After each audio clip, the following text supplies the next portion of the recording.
Assalamualaikum warahmatullahi wabarakatuh. Assalatu wassalamu ala asyrafil anbiya'i wal mursalin sayyidina Muhammadin wa ala washabbihi ajmain. Amma ba'd. Hari ini saya akan mempresentasikan mata kuliah Civic Education yang dibina oleh Ibu Amalia Ivani, MSI, tentang yang berjudul Identitas Nasional dan Globalisasi.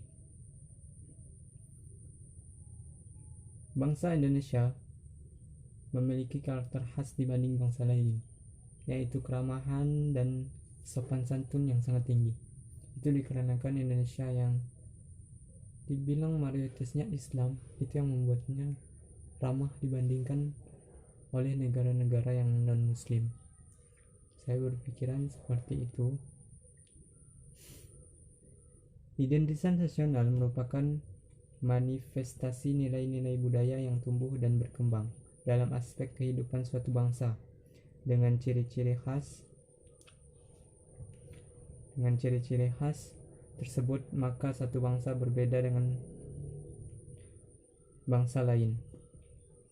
Globalisasi adalah suatu perubahan sosial dalam bentuk semakin bertambahnya berkaitan antara masyarakat dengan faktor-faktor yang terjadi akibat transkulturisasi dan perkembangan teknologi modern.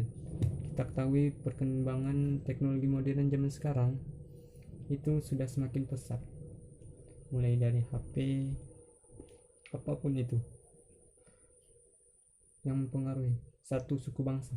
Suku bangsa adalah golongan sosial yang khusus yang bersifat akskriptif sejak lahir, sama dengan coraknya dengan golongan umur dan jenis kelamin.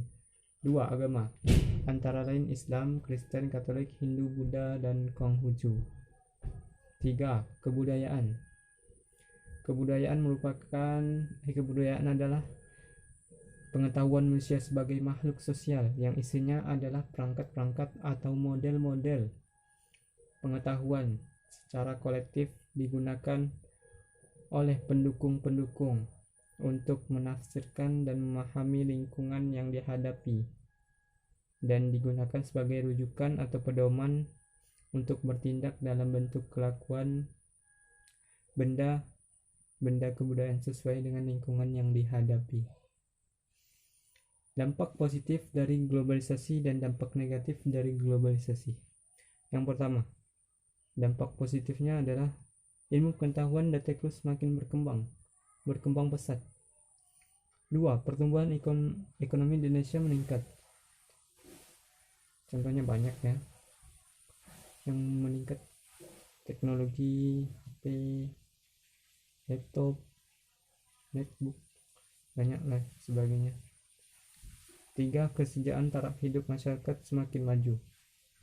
Tapi ada juga akibat kekurangan atau dampak negatif dari timbulnya globalisasi, antara lain bergaya ala kebarat-baratan. Kita tahu anak zaman sekarang ini banyak yang ikut ala barat, pergaulan yang bebas, itu yang membuat Indonesia kacau.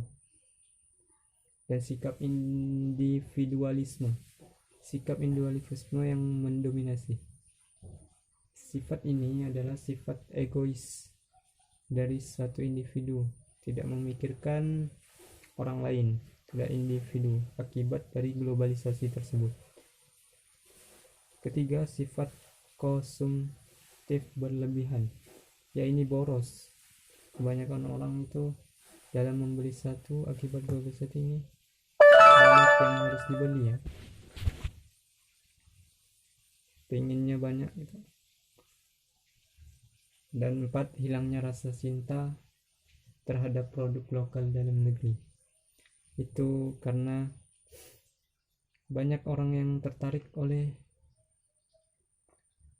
merek-merek luar negeri, dibilang kayak banyak eksis gitu, pokoknya gitulah.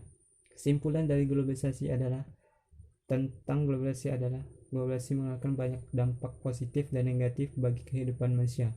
Sebagai manusia yang disiplin, kita harus memilah dampak yang harus dibuang dampak yang harus diambil dari globalisasi itu. Kita harus memikirkan dampak globalisasi ke depannya untuk masa depan kita. Kita harus tetap mementingkan kebersamaan dengan masyarakat yang lain dibandingkan dengan hal-hal yang lain. Mungkin sekian hasil presentasi yang saya lakukan. Kurang dan lebihnya mohon dimaafkan. Assalamualaikum warahmatullahi wabarakatuh.